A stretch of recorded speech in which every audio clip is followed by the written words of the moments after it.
My mom banned me from Christmas, fearing she'd lose her inheritance from her new husband's family.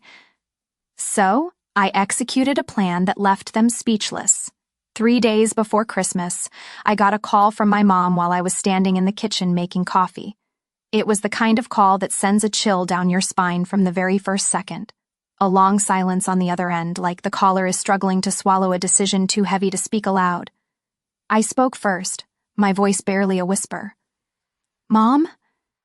There was a sigh, then my mother spoke, her voice trembling but trying to stay calm. "Angela, I think you shouldn't come home for Christmas this year." I nearly dropped the coffee cup in my hand. "What are you talking about?" "I know it's hard to hear, but your stepfather, Frank, and his parents are coming. They don't want to see you." I stood frozen. The tiny kitchen suddenly felt colder than ever. Frank, my mom's second husband, had been part of our lives since I was 11. His parents, the grandparents of his son, had never liked me, but this was the first time my mother openly chose them over me. "We always spend Christmas together," I said, trying to keep my voice steady. "Every year since Dad passed, it's our tradition." Mom didn't respond right away. The silence stretched, twisting something inside me. Finally, she spoke, hesitant. "Angela, they said if we stay in touch with you, they'll cut Frank out of the will. They'll cut ties with all of us. Do you understand?" I felt my heartbeat pounding, each thump echoing in my chest like a warning bell. "So this is about money?" I blurted out, my voice rising. "It's not just money," Mom said quickly. "They think you've been out of our lives for a long time." I told them we're not in contact anymore. I couldn't believe what I was hearing. "You want me to pretend I don't exist?" "Just this once," my mom pleaded. "Angela, they're stubborn, and they hold grudges. We have to make them believe no one in the family is connected to you anymore. Please, try to understand." I cut her off. "No. You want me to erase myself from the family to secure a promise in some will? Is that the price you've put on me?" She didn't answer. She didn't have to. I could hear it in her shaky breath. She knew she'd gone too far, but she wasn't turning back. I couldn't continue the conversation. I hung up. I collapsed onto the sofa, still clutching the phone. My chest ached like someone had sliced open an old scar that hadn't fully healed. For years, I thought I had accepted it all. My mom's remarriage, Frank always treating me like an outsider, and never truly being part of their new family. But I never thought Mom would go this far, would choose the people who ignored me, belittled me to my face, just to protect a clause in a will that didn't even exist yet.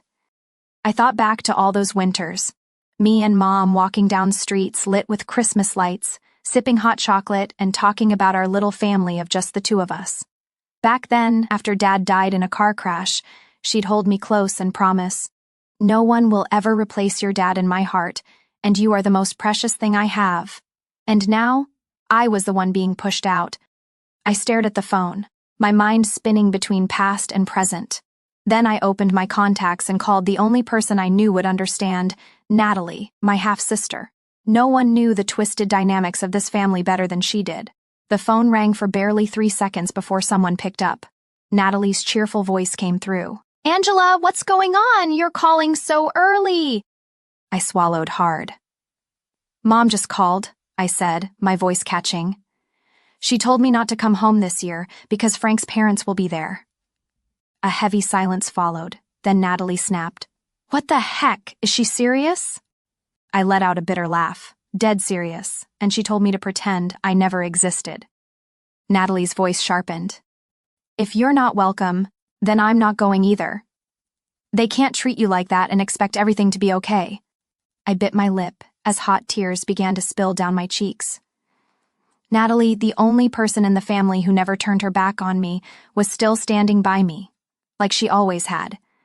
That was when I realized Christmas this year wouldn't be like every other, but at least I wouldn't be alone. I lost my dad when I was 5. A crash on the highway while he was on his way to pick me up from preschool. Mom never talked much about that day, only quietly tucked his old leather wallet into a drawer and kept it there for years. From that day on, it was just the two of us. Winters in Seattle got colder, but Mom always tried to make me feel warm. We lived in a small 2-bedroom apartment on the 3rd floor, where sea winds sometimes howled through the old window panes. Even without much money, Mom always baked gingerbread cookies for the holidays and turned the living room into a wonderland of twinkling lights and paper reindeer. I grew up in a love that wasn't perfect, but it was enough. Everything changed when I was 11, when Mom met Frank at a local book fair. He was a quiet man working in tech, a widower with a daughter my age named Amanda. At first, I thought it was great to have a sister, even if not by blood, someone to study and play with. Amanda lived with Frank in a spacious house in Bellevue, and when Mom moved in with them, I thought I was stepping into a new life. But it didn't take long to realize things weren't what I'd hoped. Amanda had a bedroom twice the size of mine. She had a full set of gaming consoles, the latest iPad, and her own Pomeranian, while I got a converted storage room next to the laundry. Frank kept his distance, always polite but cold, but what hurt most was how Amanda's grandparents, Frank's parents, treated me. They visited almost every weekend, showering Amanda with hugs and gifts while I got a nod from across the room. Once, I overheard them telling Mom, "Angela seems like the kind of kid raised without proper discipline. Girls without fathers usually are." They said it like I wasn't standing right behind the door. I told Mom everything. She just stayed silent, her eyes briefly sad. "They're old, honey, a little strict," she said, then turned back to chopping vegetables, avoiding my gaze. Amanda and I had some good times together. We did homework, played games, even made a secret club under the dining table. But as we grew older, Amanda started treating me like an outsider. She'd mock the way I talked, call my clothes outdated, and share my private stuff with kids at school. When I fought back, Mom told me to be patient. "You're the one who came later." Then came the summer I was 14. Mom and Frank went on a 2-week trip to Napa Valley, leaving me and Amanda with her grandparents. Usually, I'd stay with Aunt Lena, Mom's sister, but she was away on business. Amanda's grandparents reluctantly agreed to watch us, on the condition that I didn't cause trouble. Everything unraveled after just 4 days. It rained nonstop, so we were stuck indoors.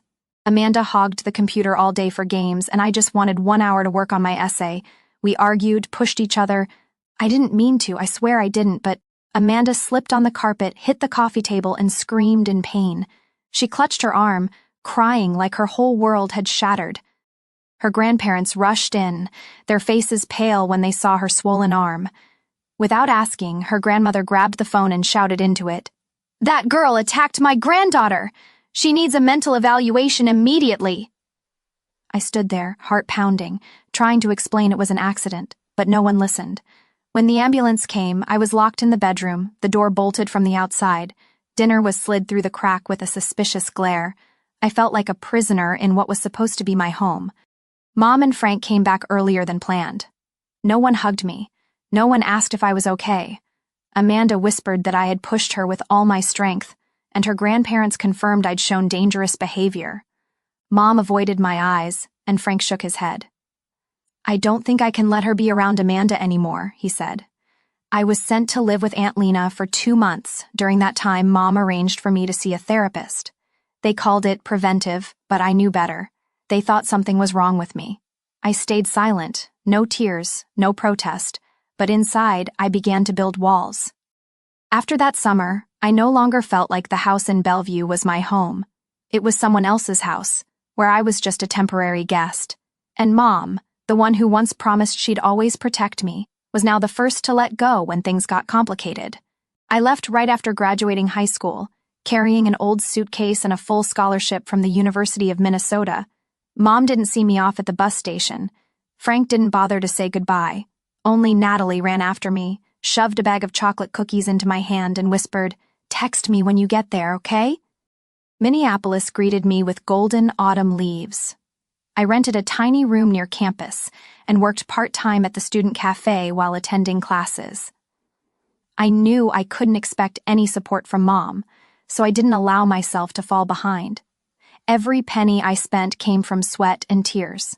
4 years of college passed in all-nighters, late shifts, and quiet cries under the blanket whenever I missed Natalie. But I never once regretted it. I majored in business administration and quickly discovered I had a knack for market analysis and organizational strategy. Everything changed when I met Zoe, a classmate and the daughter of the owner of the Pine Grove kitchen restaurant chain. Zoe was nothing like the rich girls I had known. She was genuine, sharp, and openly admitted she was under a lot of pressure after her father handed her the reins of the business following his retirement. One day, after we wrapped up a presentation on supply chain optimization in the food and beverage industry, Zoe pulled me aside and asked, "Angela, would you be interested in interning at Pine Grove? We could really use someone with your organizational mind." I said yes immediately. No one knew that a single nod would mark the turning point of my life. At first, I was just an intern, handling documents and weekly reports. But after 3 months, I proposed a plan to revamp the menu based on seasonal consumer behavior. We cut over 20 unprofitable items and focused on flexible, customizable dishes. Sales increased by 18% in just 1 quarter. After graduation, Zoe offered me the position of her executive assistant. I moved to the headquarters in Chicago and became her right hand in every development project. Together, we transformed Pine Grove from a dated restaurant chain into a dynamic ecosystem: electric bike delivery services, weekly healthy meal plans, and co-working spaces inside the restaurants where people could eat and work at the same time. Chain-wide revenue rose nearly 40% in 2 years. Media started mentioning me in articles about young female leaders reshaping the food and beverage industry. I still lived simply, rented a small apartment, drove the same old car from college, and cooked my own dinners every night. Then, one day, Mom called. I still remember that sound, the ringtone buzzing while I was reviewing the quarterly revenue report. I hesitated for a few seconds before picking up. "Angela?" Mom's voice was so quiet I thought it was the wind. "I don't think that's what it was. I waited. "Frank? He just got laid off. We've been trying everything for months, but we can't cover the mortgage anymore. They're about to foreclose the house." I didn't know what I was expecting. Maybe an apology, but none came. Frank got on the phone next, his voice low and tired. "Angela, I know I haven't been fair to you in the past, but right now we really need your help." I was silent for a long time. Then finally I said, "I'll send the money to cover the mortgage, but that doesn't mean I've forgiven you." From that month on, I transferred a fixed amount to Mom's mortgage account every month. I never called, never wrote, never visited. The only connection between me and them became cold lines on a bank statement. Frank later found a part-time job, but I kept sending money, not because I owed them anything, but because Natalie still lived there, and I couldn't let my sister struggle. I used to think that maybe, with time, my help would show Mom that I had never turned my back, that maybe one day she'd call just to ask how I was doing. But the only call I got from her in 3 whole years was the one telling me I couldn't come home for Christmas. I was wrong. I thought money could buy back a bit of trust, a sliver of family, but to them, I would always be the name that needed to be forgotten in exchange for someone else's will. That day, I decided it was time to cut it off, not just financially, but for good. I sat in my apartment for a long time after hanging up. No more anger, just emptiness. Mom had told me straight up that I wasn't welcome home for Christmas, not because I did anything wrong, but simply because Amanda's grandparents didn't like me, and Mom didn't want to risk losing their inheritance. I used to think that after all the money I quietly sent, after all those months of covering the mortgage, Mom would at least be a little grateful. That, if I couldn't be the daughter in her heart, I'd at least be someone she couldn't easily cast aside. I was wrong. The next day, I opened my banking app and canceled every single auto transfer to her mortgage account. A clean decision, no warning, no message. I had nothing left to give them. Not love, not money, not the faint hope that someday they might choose me over outsiders. That evening, Natalie showed up at my place earlier than expected.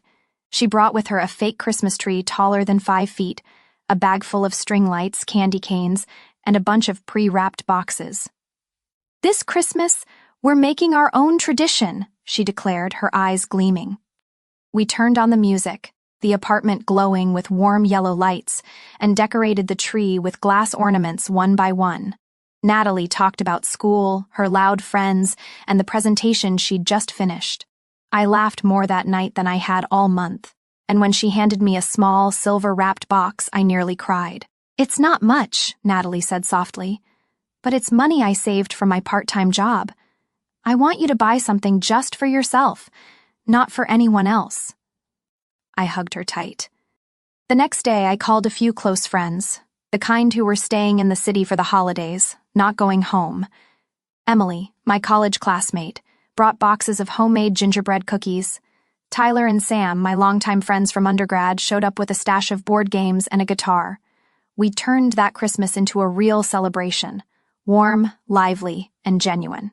At midnight, we all gathered around the table, raised our glasses of eggnog, and sang, "Have yourself a merry little Christmas." I looked around. Faces not tied to me by blood or shared pasts, but each one made me feel like I belonged. For the first time in years, I felt at home. I thought that was the end of it. I cut ties, they stayed silent, a quiet kind of closure. But then, 3 weeks later, Mom called again. I stared at her name flashing on the screen, my hand hesitating. In the end, I picked up. "Angela," she said quickly, getting straight to the point. "There's an issue with the bank payment. Did you forget to send it?" "No," I replied calmly. "I canceled it." "What?" Her voice cracked. "You can't do that. The payment's due today. We were counting on that money."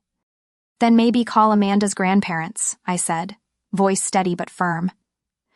"You chose them over me. Let them carry that responsibility too. Angela, that was a moment of weakness.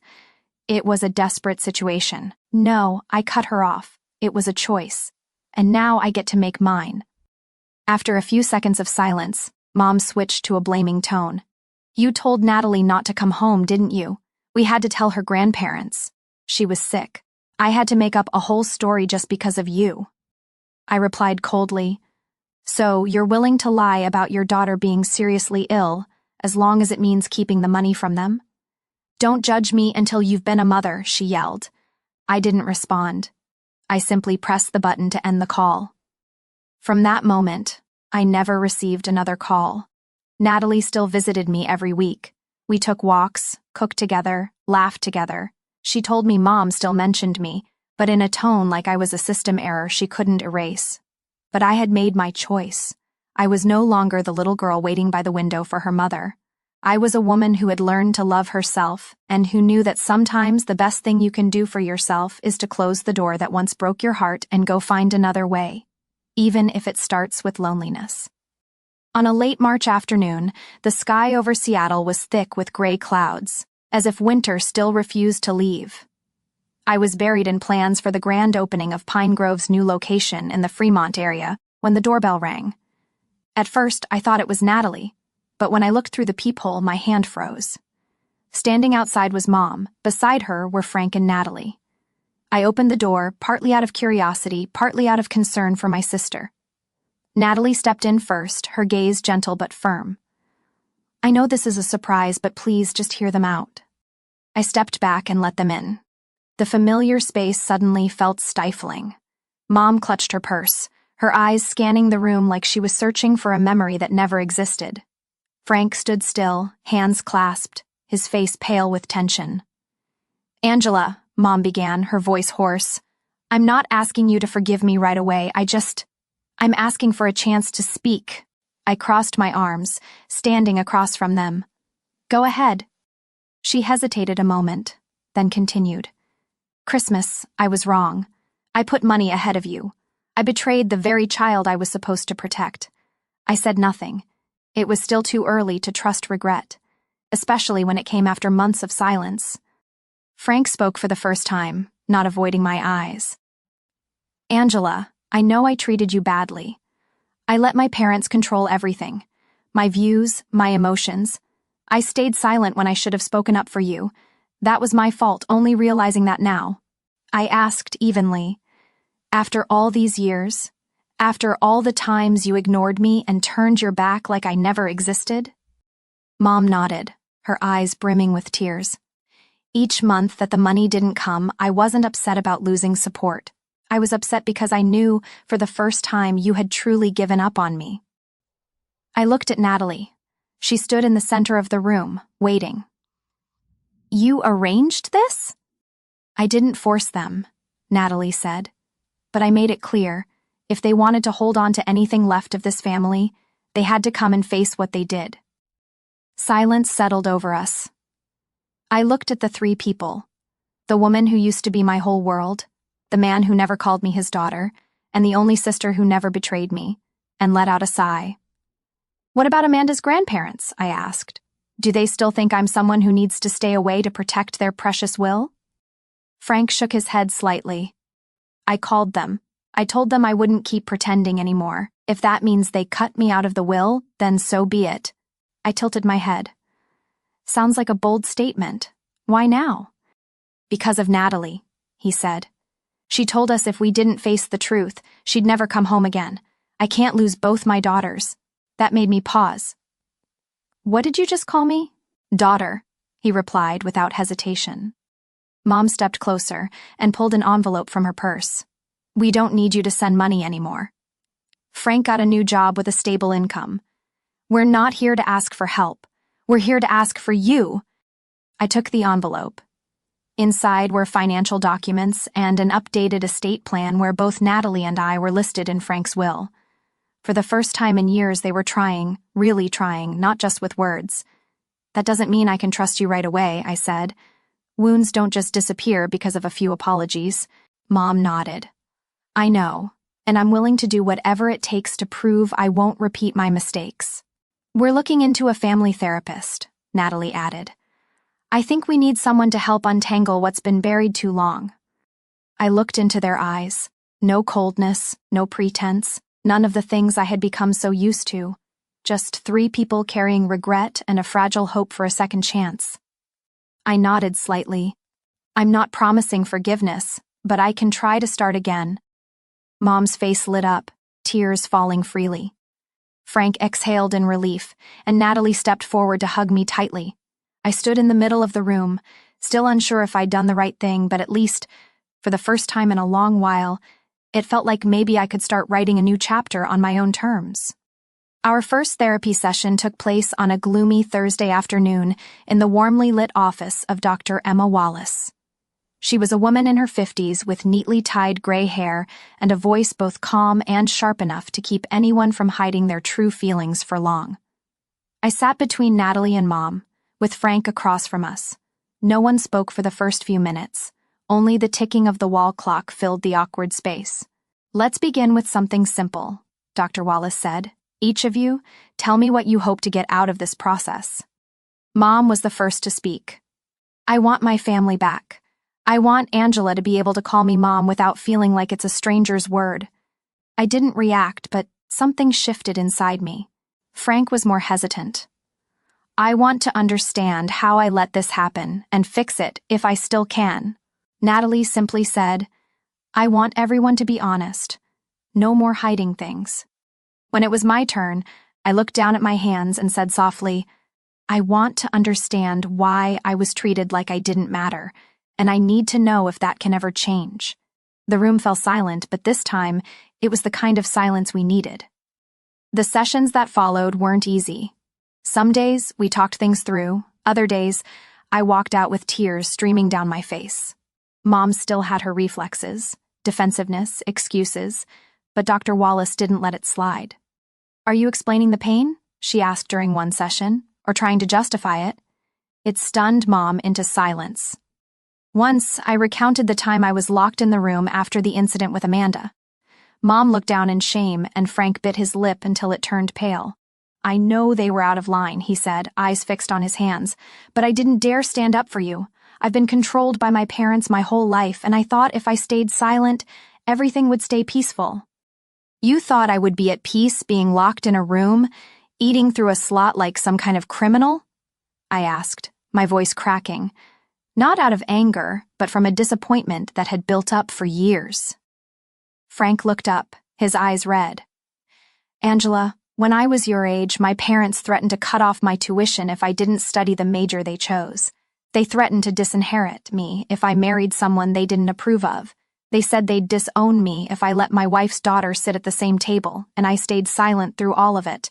By the time I realized what I'd lost, you were already gone, too far to hear my apology.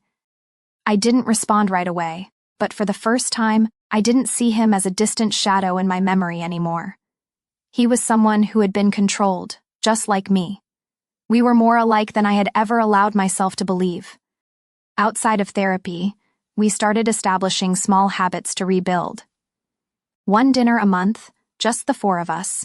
No one else, no talk of money, No mention of Amanda's grandparents, just everyday stories, Natalie's job at the city library, the lasagna Mom was relearning how to make, the new cafe Zoe and I had opened. There were still awkward silences and clumsy moments, but I began to notice real change. Mom stopped saying things like, "It was just a misunderstanding." She started saying, "I'm sorry," more easily, without the word but attached. One night after dinner, Frank handed me an envelope. I opened it and found a copy of a revised will, my name and Natalie's clearly listed with no conditions. "This isn't to make you think we're trying to buy forgiveness," he said. "It's to show you that from now on, no one gets to use money to divide love in this family." I nodded, feeling a small weight lift off my chest.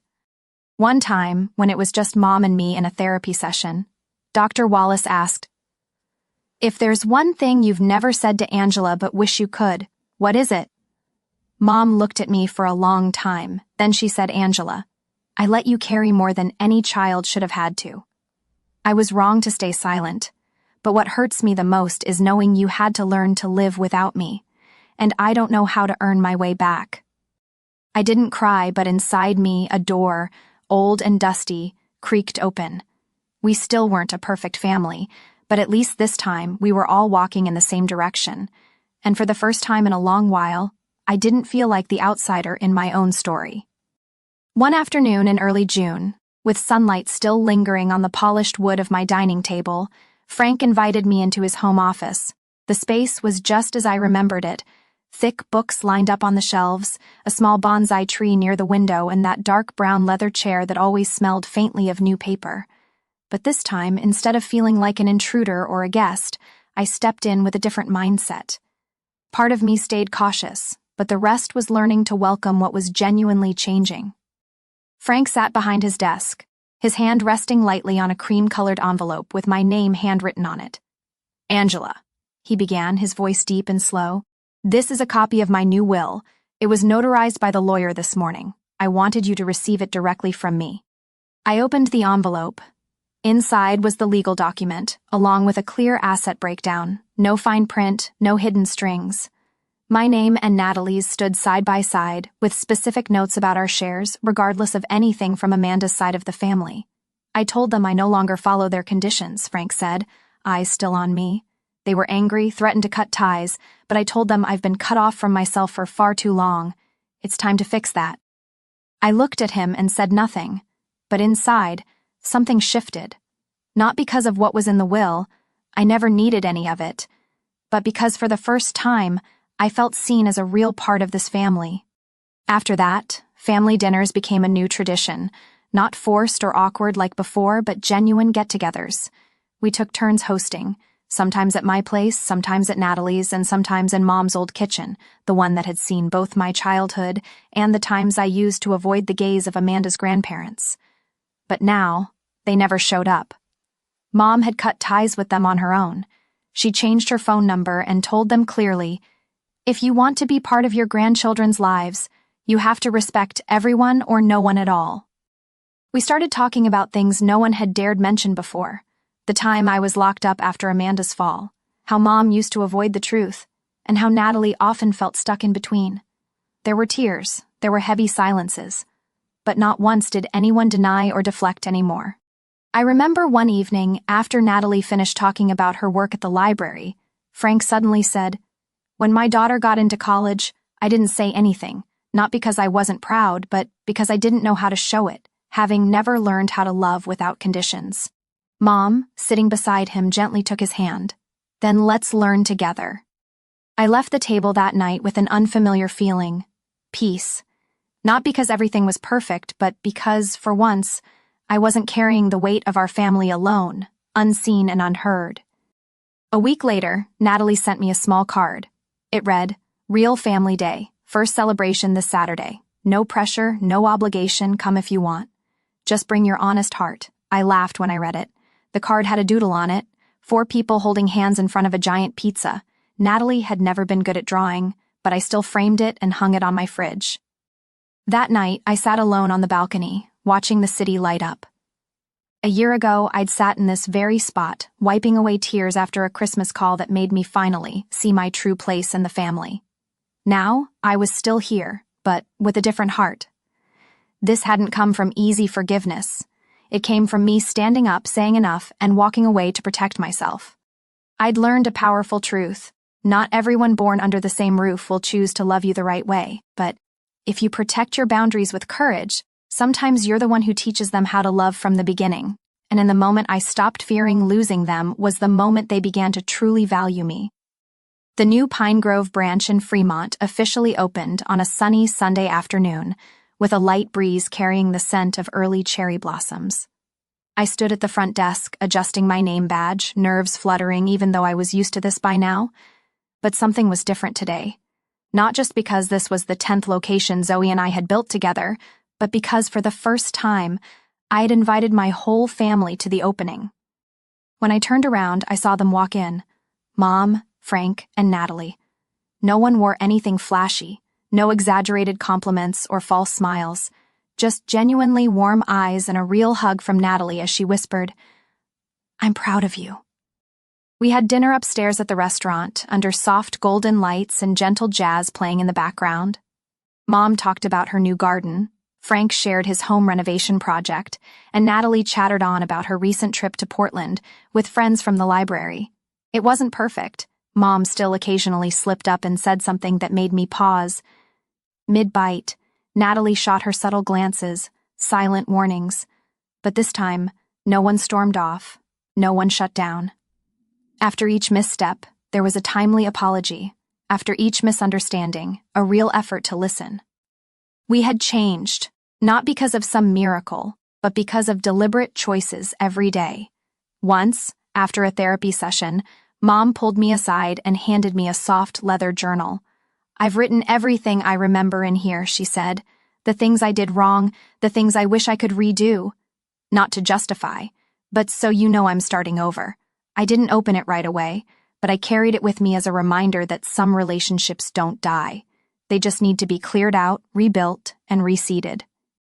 3 months later, Natalie moved into her own apartment near downtown. I helped her pack, and then the two of us lay sprawled on the empty floor, staring up at the ceiling like kids discovering the world for the first time. "Do you think our family will stay like this?" she asked, her voice suddenly low. I turned to look at her, shook my head slightly, then smiled. "I don't know, but I believe if they keep choosing love, then yes." "Family is a choice," Natalie said, tilting her head. "Yeah, it's not a given. It's something you choose every day. Choosing to stay, to forgive, to listen." Natalie stayed quiet for a moment, then nodded. "Then I'll choose to, every day." That night, I went home alone. The breeze from Lake Washington swept through the window, carrying the chill of a summer not yet fully bloomed. I turned on the lights, walked into the kitchen, placed my bag on the counter, and paused in front of a small framed photo on the wall. In the picture, Natalie and I were grinning wide during the Fremont grand opening.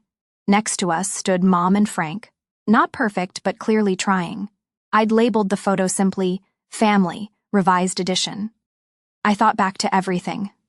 The locked room when I was 14, the nights I lay awake hearing Mom cry softly outside my door, the silent phone on Christmas. And then I remembered Mom's trembling voice in therapy, Frank's shaky words when he first called me daughter, and the look in Natalie's eyes whenever I was on the verge of falling apart, a look that never let go. No, I haven't forgotten the past, but I refuse to let it chain my future. I understand not everyone gets a chance to rebuild with their family, and not everyone should. But if one day the people who hurt you learn to stop, to say sorry without demanding immediate forgiveness, to listen instead of defend, then maybe they deserve a chance. And you deserve peace, even if it comes late. Family, in the end, isn't just where you're born. It's where you're chosen to stay, a place where people, even after being lost, come back together, not because of blood, but because they choose to love you the way you deserve to be loved. And on that journey, I'm no longer the girl who was cast aside on Christmas night.